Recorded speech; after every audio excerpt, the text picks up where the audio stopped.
Good morning, everybody. It's good to be here in Orlando this morning. I'm joined today by Representative Rachel Plakin, FDLE Special Agent in Charge Felipe Williams, Assistant Statewide Prosecutor from my office Lauren Day, Sanford Police Department Deputy Chief Traquel Perkins, as well as many of our investigators and law enforcement officers that take down child predators every single day.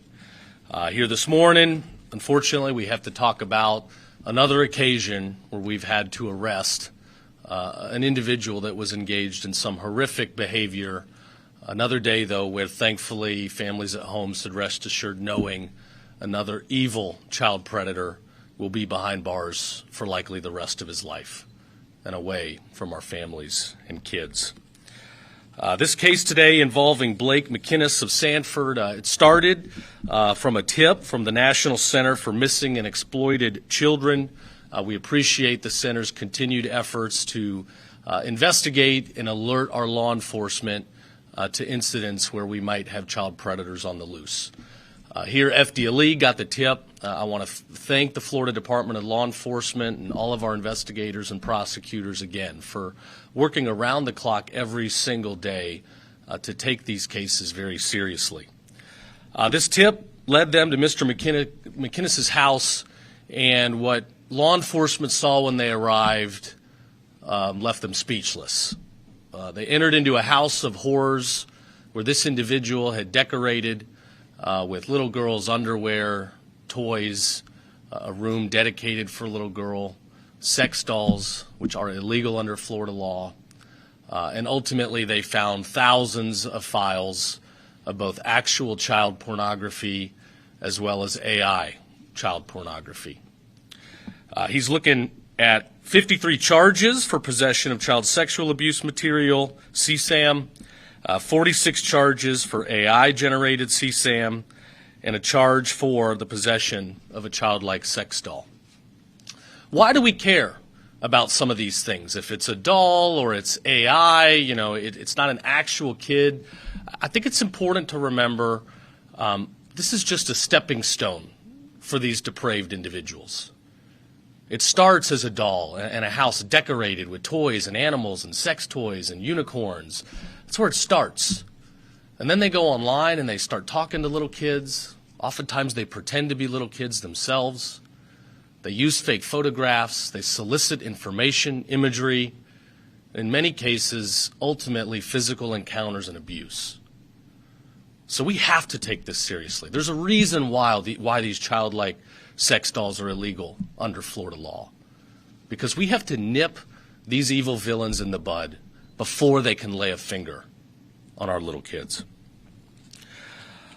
I want to thank Representative Plakin.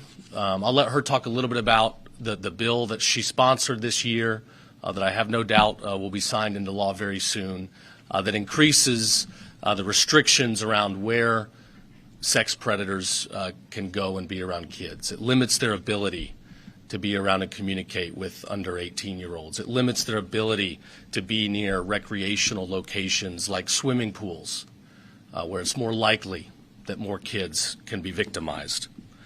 I do have to point out that your local representative, Anna Escamani, who's running for mayor, voted against this bill.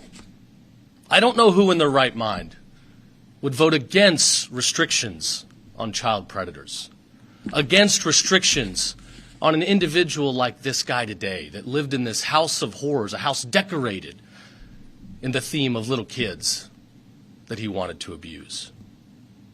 There's no room for that type of discussion in government. There's no room for that type of debate in the political sphere. When it comes to protecting our children, there is no room for that fight. So shame on her for taking that position. I commend Representative Plakin. I commend our legislature for passing multiple enhancements and penalties to take down child predators and give our law enforcement more tools to be successful. So with that, I'll turn it over. And again, I'll round out my comments by saying thank God for our law enforcement here in the state of Florida. Working together with them, we've taken down over 1,400 child predators just in the last year since I've been in office. We've been able to rescue between 300 and 400 children that were previously reporting missing. These guys behind me, they've saved lives every single day. They do the Lord's work to protect our kids, and I'll forever be grateful. So with that, I'll turn it over to FDLE's Felipe Williams. Thank you, Attorney General. Good morning, Special Agent in Charge for FDLE, Felipe Williams. I'm honored to stand with the Attorney General, Deputy Chief Perkins, Representative, and also our law enforcement partners and our prosecutors. Unfortunately, Attorney General, we're back here from a week ago making the same announcement about the same level of arrest. But fortunately, today we have the most advanced cyber task force team that's out there doing the best work and we can make an announcement today that Blake McInnes for downloading child sexual abuse material, which we also call CSAM. FDLE's mission and priority is to protect our most vulnerable, our children. Florida is law and order state with zero tolerance for criminals who exploit children. Florida is leading the way by setting a standard for safeguarding our children and remain committed to holding offenders accountable and keeping our community safe. Through the leadership and support of Governor DeSantis, Attorney General, the Cabinet, legislators, and our law enforcement for giving the tools and the resources needed to protect our Floridians and the most vulnerable. And today, we kept that promise. In January, our task force received a tip from NETMIC, like the Attorney General said. Agents' investigation soon discovered images of sexual abuse material were downloaded. A search warrant was executed by FDLE's Special Operation Team, and Blake McInnes was taken into custody without incident. Further investigations revealed that McInnes downloaded hundreds of digital files depicting sexual abuse. Also, AI-generated images depicting sexual abuse, along with the AI-generated young interactive character named Emily to fulfill his perverted fantasies. And in possession was an anatomically correct childlike sex doll about the age of 6. That again, like the Attorney General stated, that it had young girls' underwear in his possession. As the Attorney General previously outlined, this is some of the most heinous material that the agents had to recover. McInnes was arrested on site by task force agents with assistance from our partners with the Sanford Police Department, along with the Seminole County Sheriff's Office. Our investigation will remain active. Our agents and analysts are still doing forensic analysis on devices seized, so additional charges may be forthcoming pending the outcome of analysis. I can't stress enough the severity of these crimes, which will land him in prison for a very long time, thanks to our partners of the statewide prosecutor, and also a lifetime sex offender registration. I also want to emphasize the collaboration effort between our law enforcement partners, to the Sanford Police Department, Seminole County Sheriff's Office, and, of course, our prosecutors from the Attorney General's Office of the Statewide Prosecutor. I want to say thank you to you all. I conclude, crimes against children will never be tolerated in the state of Florida. It is our mission and our priority to keep our children and our families safe. We continue to emphasize the importance of internet safety. Parents, please, please, please talk to your children about the dangers that lurk online, because they are real. You can visit the FDLE website and review the tips for keeping your children safe online. Our work here is far from over. FDLE will continue to work alongside our partners and Attorney General team to ensure offenders are found and prosecuted to the full extent of the law. Thank you. Thank you, Special Agent. We'll hear from Representative Plakin.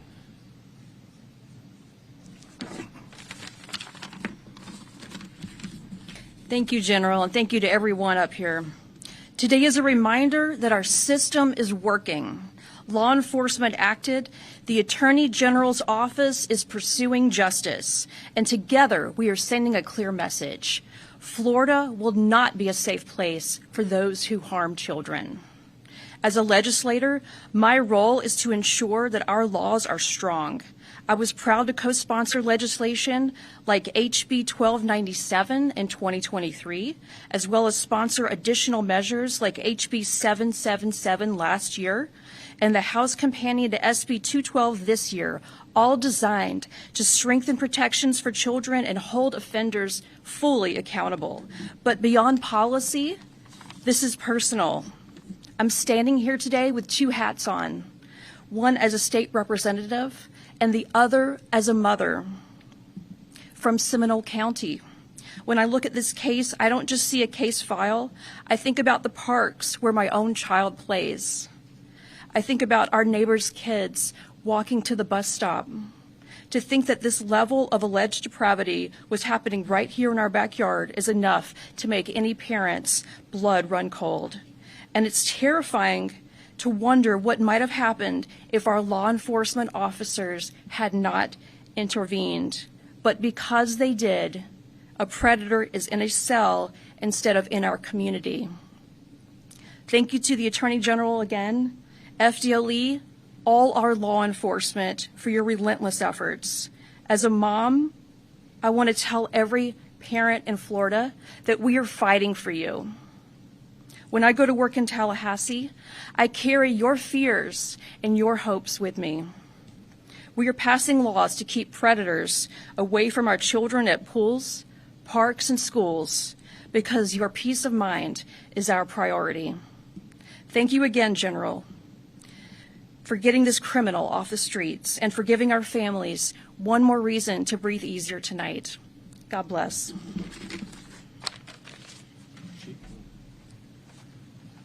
Good morning, everyone. Traquel Perkins, Deputy Chief of Police of the Sanford Police Department. Thank you all for being here, and secondly, thank everyone that's behind me that played a part in bringing this individual to justice. I stand before you this morning with mixed emotions. As I read through the case, it was definitely heartbreaking to know that an individual that had that potential was right in my city, the city where I've served for approximately 20 years. I appreciate the efforts of the men and women that played a role in bringing that individual to justice. He can no longer harm any individual that's in our community. I appreciate the efforts of, I was an investigator for several years. I never investigated these types of cases. It takes a special person, and it's needed. It's unfortunate that we're here today and we're having to deal with this. It's also unfortunate that this probably won't be our last time. So I appreciate the collaborative efforts of everyone that's here. I appreciate the hard work and dedication and commitment that we have from each and every one that's represented here to continue to keep our community safe. We're here to serve notice that, forming a unified front, to serve notice that this type of behavior will not be tolerated in the city of Sanford, neither will it be tolerated in the state of Florida. Thank you. All right. Lauren, I think that's you, Assistant Statewide Prosecutor Lauren Day. Good morning, everyone. Thank you all for being here. My name is Lauren Day. I am a Senior Assistant Statewide Prosecutor at the Florida Attorney General's Office of Statewide Prosecution, and I'm currently the prosecutor assigned to this case. As with everyone, I want to say thank you to the Attorney General and our statewide prosecutor, Brad McVeigh, for highlighting the importance of these cases and ensuring that we have the resources needed to prosecute these cases to the fullest, and also to ensure that the public is aware of just how prevalent and dangerous these offenders are. I would also like to thank the FDLE ICAC unit and Agent Nuzzi for the countless hours spent working this case and all of these cases in general. Agent Nuzzi and I have been in constant communication for the past couple of weeks, so I know firsthand he has been working at all hours of the day and night to ensure that we have exactly what we need to prosecute this case. As was stated, until you have sat down and had to watch hundreds of thousands of hours of child sexual abuse material, you have no idea the unthinkable acts that people are consuming against children for their own pleasure, and the strength and endurance it takes to do that work every single day. So thank you again to Agent Nuzzi and all of the agents standing behind us and across FDLE's ICAC unit, as well as every single law enforcement agency in the state of Florida that has specialized units to prosecute these cases. Your work and meticulousness to remove these individuals from our communities is appreciated and extremely important. I would also like to thank the individuals who were present on March 9th, 2026, who not only helped to collect and catalog evidence, but to keep the scene safe and secure for all of us present. Agent David Snowden, Robert Dean, Todd Jones, Tina Marcian, Frank Heisman, Austin Barnett, Deborah Johnson, Miranda Wrinkle, Gerald Corman, digital forensics consultant Kelsey Aubin, the Seminole County Sheriff's Office deputies Jerry Grunat, Brittany Schick, Veronica Soto, and Patrick Rigaud Colon, as well as the Sanford Police Department. Last week on Monday, March 9th, I drove into a gated community in Sanford, nestled just across the four-way stop sign from an elementary school and a public park. I walked into the residence of our suspect and now charged defendant, Blake McInnes, and I observed personally what was easily one of the most disturbing scenes of my career. All of the bedrooms in the home were decorated as if only young children occupied them. One room with pink princess castles and hearts around the walls, serving as some type of storage room, included little girls' plastic princess shoes, toys, and boxes that appeared to contain bedding, stuffed animals, and other items. One room decorated with little boys, children's sports, cartoon-like footballs, baseballs, basketballs, soccer balls, etc., also serving as some type of storage room with boxes, personal items, and digital devices. The third bedroom, the master bedroom with ensuite bathroom, was decorated as if it were an elementary-age girl's bedroom. Pink walls, pink curtains, My Little Pony posters, pink bedding, doll toys, princess wands, plastic tiaras, feathers, unicorn stuffies, pink satin robes, child's clothing, child's underwear, rainbows and butterflies, and inspirational posters like, "You're doing amazing, sweetie." Something that at first glance would appear normal for a 4 to 6-year-old child. However, upon closer examination, we observed something more sinister. This room belonged to a middle-aged, single, childless man. And accompanying those childlike images and posters and toys were hundreds of items of sexual paraphernalia, including posters marked with underwear draped on them, boxes of sex toys, and the childlike sex doll that's already been mentioned. So there was nothing innocent about this room. And after the search warrant, the defendant's devices were forensically analyzed, thousands of images of videos, pictures, and OpenAI prompts were discovered which depicted CSAM. So as of today, the state has formally charged Blake McInnes with 100 counts in a criminal information. 53 of those counts are second-degree felonies for the possession of child pornography. 46 counts are third-degree felonies for the possession of computer-generated child pornography, and 1 count is the misdemeanor possession of the childlike sex doll. If convicted as charged, the defendant would be facing a bottom-of-the-guideline sentence of 1,137.3 months in the Florida Department of Corrections. His maximum exposure is 1,026 years in the Florida Department of Corrections if convicted as charged and sentenced consecutively on each count.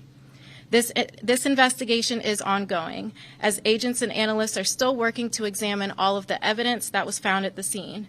We cannot predict when or how long that full examination will take, and as stated, if it leads to additional information that justifies further charges, we will take the appropriate action at that time. As was stated by the representative, I too am not only a prosecutor, but I am a mother of an elementary-age child. It has been extremely disturbing to see the lengths with which a person is willing to go to generate or possess these horrific acts of child molestation and abuse for their own pleasure. As this case has demonstrated, these perpetrators are people that you know. They are your neighbors, your coworkers, your friends, and your family members. So parents, again, please protect not only what your children are doing on the internet, but protect your children's privacy and what you post about them on the internet. As our AI advances, you do not want your children's images to be subject to this kind of computer manipulation by these predators. Danger is always closer than we think. Child pornography is not a victimless crime.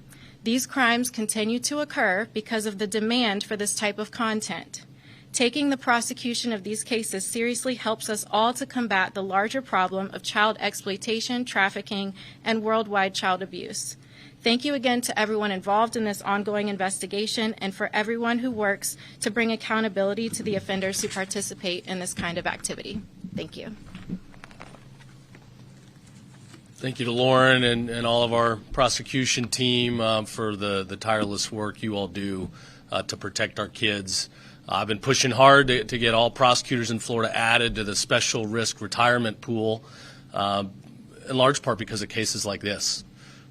Yes, where you do have bad guys that get out, after they've completed their term and, they've inflicted harm on prosecution. It's typically been the attorney that put them away, not the cop necessarily that made the arrest. So our prosecutors, they do take on considerable risk in hunting down these bad guys. They also have to review thousands and thousands of files, some of the most horrific evidence, as you've just heard described. That'll take a toll on people.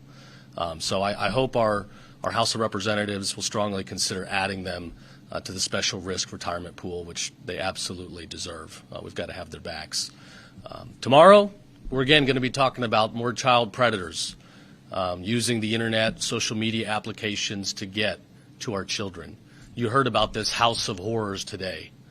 This depraved individual that was probably just days away or moments away from trying to access real children. So we've got to fight this fight every day. Protecting our kids is our number one priority. They're such a gift. They're beautiful. They're innocent. They need us. So thanks again to law enforcement. Good to get another guy off the streets, but we got a lot more work to do. So with that, we got time for a couple questions. Yes, sir. Just kind of touched on it, but was there any indication that this individual had intention to have those rooms occupied? What kind of evidence do you have? Yeah, they're still going through all the evidence. Again, there's a lot of files here, a lot of use of AI. So at this point, there's no evidence of an actual child being on the presence or being abused. That's not to say communication didn't occur. Again, everybody's still looking at it. But at this point, it's just imagery and a lot of the other toys and paraphernalia that were found at the scene. Yes, ma'am. So, given the increase of cases like this where people are requesting to generate this content on AI, I wonder if the authorities are working with any tech companies or establishing a system to block or detect these requests in a real time so we even avoid the generation of those images. Yeah, I can answer that. There's certainly preliminary conversations going on with many of the big tech companies. I think a lot of the people behind AI are starting to realize the dangers that are out there. AI can do some good things, yes. In fact, we're looking at AI as a way to scan through a lot of this evidence and certify, some of these sexual acts so that human beings don't have to be, spending the hours and hours. But there are major dangers when it comes to AI. So we are having those conversations. I think this is why regulation and proactive policy in this space is going to be very important. So you mentioned Escamani before. After you did, I texted her and she said, I voted no on SB 212 because while protecting children and holding individuals accountable for crimes is essential, this bill expands residency and presence restrictions in ways that raise serious questions about effectiveness, fairness, and unintended consequences. So I don't know if everybody can hear. I guess he texted Anna Escamani to ask why she voted no on this bill to help combat child predators, and she's got concerns over further restricting residency to keep predators from living near areas where a lot of kids are going to reside. Again, there's no excuse for this. It's wrong. It's gross. No excuse. Any other questions? Can we take a reaction to Grady Judd and the State Immigration Council? They seem to have softened their stance on the immigration efforts lately, saying hardworking people who are not criminals should be able to stay and work on a path to citizenship. So I don't know all the contents that were made in the comments, so I don't want to take them out of context. What I'll say is in Florida, we're going to keep enforcing the law.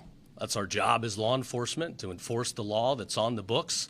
If people are here illegally, then they are breaking the law, and we are going to enforce it.